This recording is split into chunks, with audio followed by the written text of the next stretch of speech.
पहले कथा में आपको वर्णन किया था कि दो जगह पर ब्रेक बहुत ज़रूरी है। अगर दो जगह पर ब्रेक नहीं लगेंगे तो व्यक्ति का जीवन नष्ट हो जाएगा। पहला ब्रेक है गाड़ी में और दूसरा ब्रेक है अपनी वाणी में। अगर गाड़ी और वाणी ये दो ब्रेक अगर अपने पास में हैं, इस पर अगर हमारा कंट्रोल है, गाड़ी में और कुछ चीज़ हो ना हो चलेगा, कांच होगा नहीं होगा चलेगा, सीट होगी ना होगी चलेगी, सीट कवर है ना है चलेगा। गाड़ी में मूल सबसे मुख्य चीज है गाड़ी का ब्रेक। उसी तरह पूरे जीवन में, बचपन हो, जवानी हो, अधेड़ी हो, बुढ़ापा हो, हमारी संपूर्ण जिंदगी में अगर सबसे ज़्यादा जरूरी है तो वो है हमारी वाणी में ब्रेक। हम किसी को अपशब्द ना कह दें, हम किसी को ताना ना दे दें, हम किसी को आड़ा टेढ़ा ना कह दें, हम किसी को ऐसा शब्द का संबोधन ना कर दें जिससे किसी की जिंदगी में वो अंदर तक चोट कर जाए।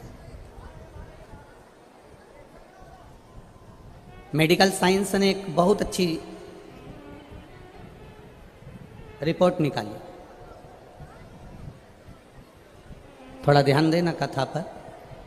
मेडिकल साइंस ने एक बहुत अच्छी रिपोर्ट निकाली कि पूरे शरीर में कहीं पर भी घाव होता है, पूरे शरीर में कहीं पर भी चोट लगती है, पूरे शरीर में कहीं पर भी अगर चोट लग गई, पूरे शरीर में कहीं पर भी घाव हो गया तो वो घाव इतनी जल्दी नहीं भराता जितनी जल्दी, मान लो जीवान में अगर घाव हो गया, जिह्वा में अगर घाव हो गया तो वो शीघ्र भरा जाता है, शीघ्र भरा जाता है।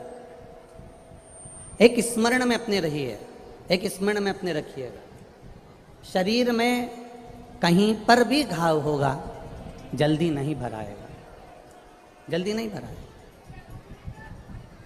शरीर में कहीं पर भी घाव होगा वो जल्दी नहीं भराता है, पर जिह्वा पर अगर घाव हो गया तो वो जल्दी भरा जाता है।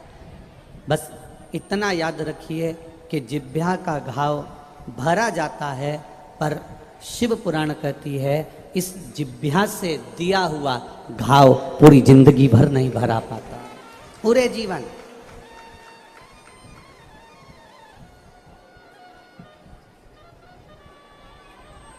जिह्वा का घाव जल्दी भरा सकता है, पर जीवान से दिया हुआ जो घाव है, अपनी वाणी से दिया हुआ जो घाव है, अपशब्द जो बोले गए हैं, ताना जो दिया गया है, आड़ा टेढ़ा जो कहा गया है, वो घाव नहीं भरा।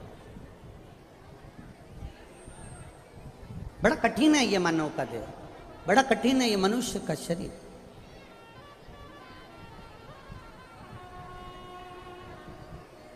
शंभो शरणे पड़े मांगू घड़ी रे, दुख काटो दया करी ने दर्शन आपो, दया करी ने दर्शन आपो।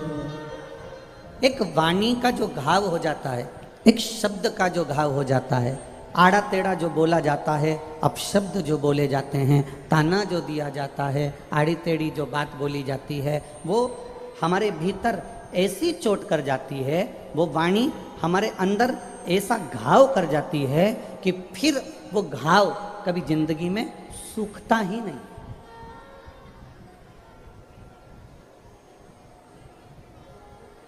वो घाव पूरी जिंदगी में कभी नहीं सूखता। हम पहले भी आप लोगों को कथाओं में कहे हैं, आज फिर आप लोगों से कथाओं में कह रहे हैं, एक बात का स्मरण अपने भीतर रखना, सब कुछ तोलो, शक्कर तोलो, गुड़ तोलो, मिर्ची तोलो, नमक तोलो, अचार तोलो, पापड़ तोलो, पर शिव पुराण कहती है अपनी वाणी को भी जरूर तोलना। और जब अपनी वाणी को तोल कर बोलोगे तो वो एक अलग से सुख का अनुभव करा देती है। ये समय की जो गाड़ी है, सारी गाड़ियों में ब्रेक होते हैं, सारी गाड़ियों में रिवर्स ब्रेक भी होते हैं। पर शिव पुराण कहती है जो समय की गाड़ी है, इस समय की गाड़ी में ना ब्रेक है और ना रिवर्स ब्रेक है। समय की गाड़ी में ना ब्रेक है ना रिवर्स ब्रेक है। समय की गाड़ी में अगर आप चल रहे हो, समय के अनुकूल आप चल रहे हो तो आप ठीक हो। अगर समय के अनुकूल नहीं चल पाए, तुमने विचार करा कि बाद में देख लेंगे, समय निकल गया, उस समय को वापस नहीं लाया जा सकता। उस समय को वापस प्राप्त नहीं किया जा सकता। जो चले गया वो चले गया, जो हो गया वो हो गया। उस समय को वापस प्राप्त नहीं किया जा सकता।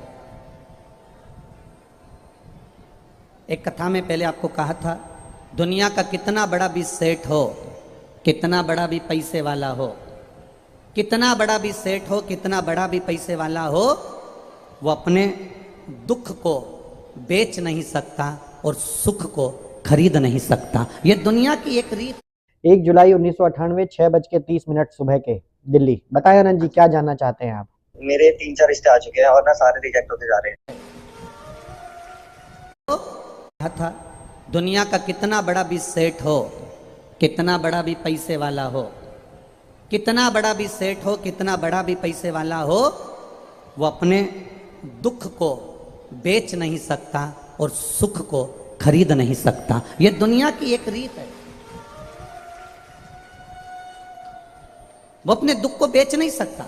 दुनिया का कितना बड़ा भी पैसे वाला होगा, वो दुख नहीं बेच सकता। उसके शरीर में अगर कष्ट हो गया, हाथ में अगर घाव हो गया, मुख में अगर तकलीफ हो गई, गले में तकलीफ हो गई, पाँव में तकलीफ हो गई, कमर में तकलीफ हो गई, हाथ पैर में कहीं तकलीफ हो गई, उसके परिवार में कोई तकलीफ हो गई, उसके घर में कोई कष्ट हो गया, कोई तकलीफ हो गई, दुनिया का कितना बड़ा भी सेठ होगा और दुनिया का कितना बड़ा भी धनपति होगा, वो अपने दुख को किसी को बेच नहीं सकता। अगर शरीर में पाँव में चोट लगी है और वो पड़ोसी से कह दे कि मैं तुझे 500 रुपये दूंगा, 10,000 रुपये दूंगा, मेरी बीमारी को तू ले ले,